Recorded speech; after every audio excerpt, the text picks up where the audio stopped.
리서처들이 발견한 것들에 대한 어떤 사람들, 그 부분적인 의견이죠. That forcing a left-handed child to be right-handed. 그러니까 왼손잡이들이 오른손 쓰시는 분으로 forcing, 강요하는 것은 can cause, 유도할 수 있습니다. 어떠한 거? Emotional and physical problem.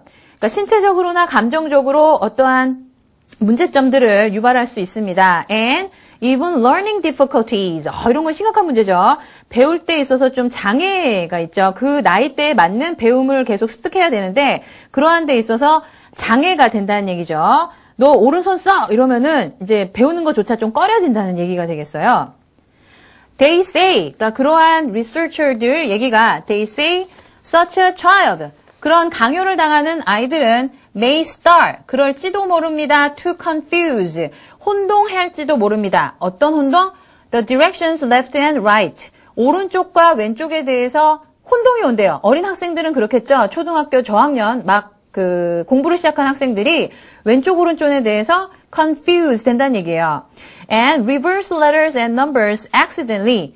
그러니까 reverse letter 같은 거는 왜 R 같은 거를 뭐 이렇게 쓴다라고나 할까? 뭐 이런 것들 있죠. B 같은 거를 뭐 이렇게 reverse가 반대로라는 역으로라는 뜻이거든요. 그러니까 숫자와 철자 같은 것들을 우연히도 거꾸로 쓴다는 얘기예요. such as 그러니까 이러한 스페시픽한 그 디테일들에도 더 스페시픽하게 예를 들어주고 있어요. 어떻게? writing 36을 어떻게 써요? 63으로 잘못 쓰는 거죠. 그러니까 나는 분명히 수학 문제를 풀었는데 답이 나는 36으로 나왔는데 알면서도 63으로 잘못 쓰는 거예요. 이게 오른쪽, 왼쪽이 뒤바뀜으로써 이걸 이렇게 컨퓨즈도 될 수 있지 않겠어요? 어린 학생인 경우에? 내용을 같이 보시다 보니까 여러분이 왼손만 쓰시는 분들은 좀 이렇게 흥미로운 내용이어서 내용에 푹 빠지다 보니까 단락의 그 구성을 좀 못 보셨을 수도 있어서 제가 정리를 다시 해드리면 과거에는 왼손 쓰시던 분을 오른손으로 쓰시도록 이렇게 강요를 한다는 얘기. 하지만 현대에 있어서는 그걸 그냥 자유롭게 왼손 쓰시는 분은 왼손을 쓰게 한다는 얘기. 그런 얘기였어요. 그러니까 뭐 결과적으로 내용 얘기를 조금만 더 하자면은 미국 같은 경우에는 다른 나라에는 모르겠지만 미국 같은 경우에는 왼손 쓰시는 분들이 굉장히 많아요. 그렇죠? 한국에서보다 훨씬 많은 것 같아요. 대학교 강의실 같은 데에도 왜 대학교 강의실 책상이 이렇게 있지가 않고요. 책상이 앉으면은 이렇게 접혀있던 책상을 이렇게 피게 돼 있잖아요. 그럴 경우에 저도 경험했던 게 어떤 자리에 앉았는데 너무 불편한 거예요. 나중에 딱 realized, 딱 깨닫고 보니까 이쪽이 이렇게 접혔던 게 아니라 이쪽에서 이렇게 접히는 거예요. 알고 봤더니 그 자리는 왼손을 쓰시는 left-handed people이 앉는 자리였어요. 그래서 책상이 이쪽으로 이렇게 열리는 거죠. 그래서 이렇게 쓰실 수 있도록. 근데 거의 대부분의 자리는 이렇게 오른손 쓰시는 분들을 위해서 이렇게 돼 있어요. 그러니까 책상이 강의실이 이렇게 한 100자석이 있으면 이쪽에 한 80개의 자석은 right-handed people을 위한 자리고요. 왼쪽에 한 줄이나 두 줄 정도 쫙은 left-handed people을 위해서 마련되어 있어요. 이러한 얘기에서 보세요.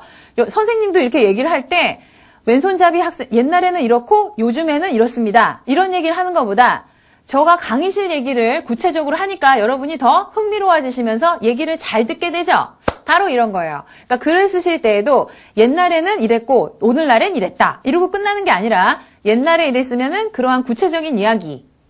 아까 그 인스쿨에서 어떤 학생들 무슨 뭐 아트 시간에 뭐 쓰고 뭐 할 때 뭐 이런 것들 자세한 이야기. 그다음에 요즘에는 요즘에는 좀 이렇게 강요를 안 하는 분위기지만 어떤 나라에서는 그렇다. 뭐 이런 이야기. 해서 제가 요즘에도 게시판에 글 많이 올려주시는데 조금 이렇게 요거와 연관지어서 어떻게 당부 말씀 좀 충고를 드릴 거는 무슨 이야기를 하셨으면 그 바로 밑에 좀 그거와 연관된 좀 자세한 내용이 좀 있어야지 자기가 하는 얘기에 대해서 재미있게 읽을 수가 있습니다. 재미가 중요한 건 아니지만 재미있고 자기가 하는 말 자체가 meaningful, 의미가 있어지고 듣는 사람으로 하여금 이렇게 convinced, 납득이 돼요.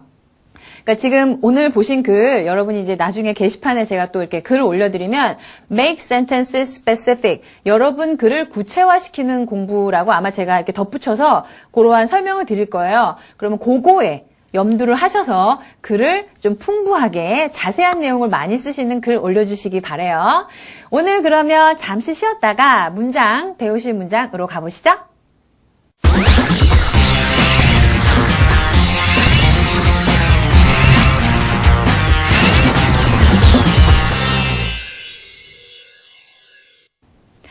오늘 배우실 sentences들은 접속사 이야기입니다. 접속사에는 크게 아까 말씀드린 것처럼 등위 접속사, 종속조를 이끄는 종속절 접속사, 그다음에 오늘 또 이따가 배우실 접속 부사가 있습니다. 우선 등위 접속사부터 공부해보기로 할게요.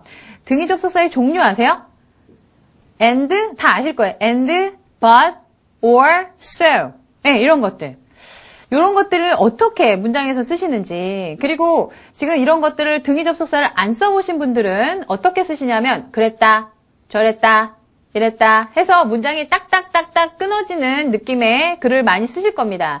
근데 앞으로 요걸 배우시면 두 문장을 합쳐도 될 문장들 같은 경우에는 합쳐서 두 가지가 같은 내용을 하고 있으면 and, 그다음에 원인과 결과가 되면 so, 반대되는 내용 얘기를 하고 있으면 but, 아니면 선택적인 얘기를 하고 있으면 or, 이렇게 해서 두 문장을 한 문장으로 붙여주시면 문장의 글, 전체적인 글에서 봤을 때 딱딱 끊어지는 느낌이 안 들고 자연스럽게 문장이 이어지면서 이렇게 좀 읽는 느낌도 훨씬 좋은 느낌으로 읽을 수가 있겠죠. 예문을 좀 보실까요? 첫 번째 예문은 등위 접속사가 보이시나요? Christina has been on a diet for a month. 그러면은 for a month, 한 달 동안에 be on a diet. 그러면은 go on a diet, 다이어트 하다, be on a diet, 다이어트 하는 상태에 있는 거죠. 크리스타는 한 달 동안 다이어트를 해오고 있는 중이에요. 해오고 있어요. 뒤쪽에 she has already lost 5 pounds. 그러면은 5파운드니까 한국에는 2kg가 좀 안 되는 것 같은데 5파운드 정도를 벌써 뺐어요. 이럴 경우에 다이어트 한다, 5파운드 체중이 빠졌다. 거의 흡사한 내용이죠. 이럴 때 그랬다, 저랬다 끝나는 게 아니라 이어서 end로 이어보시는 게 좋겠죠. 이럴 때 주의하실 거, 콤마는 등위 접속사 앞에 옵니다. 근데 제가 왜 여기서 좀 강조하듯이 pause 가만히 있냐면요. 종소절 접속사하고 좀 여기서 지난 부사절 접속사에서 배우신 부사절 배울 때 배우신 종속절 접속사하고는 좀 구분을 하셔야 됩니다. when, while, if, while, as 이런 것들 있죠. 이런 거는 뒤쪽에 종속절이 올 경우에 콤마를 찍지 않습니다. 그런 거하고 배우신 거하고 지금 배우는 거하고 좀 구분을 하시면서 항상 정리를 잘 해 나가셔야 되겠죠. 다음 예문 하나 더. 다른 등위 접속사입니다. Matthew cheated on the test. cheat on. 다음에 시험이 나오면 시험에서 부정행위 하다라는 수거 여러 번 소개시켜 드렸었어요. 테스트에서 부정행위를 했었습니다. 뒤쪽 문장 볼까요? He didn't get caught. get caught이 뭐냐면 catch 아시죠? catch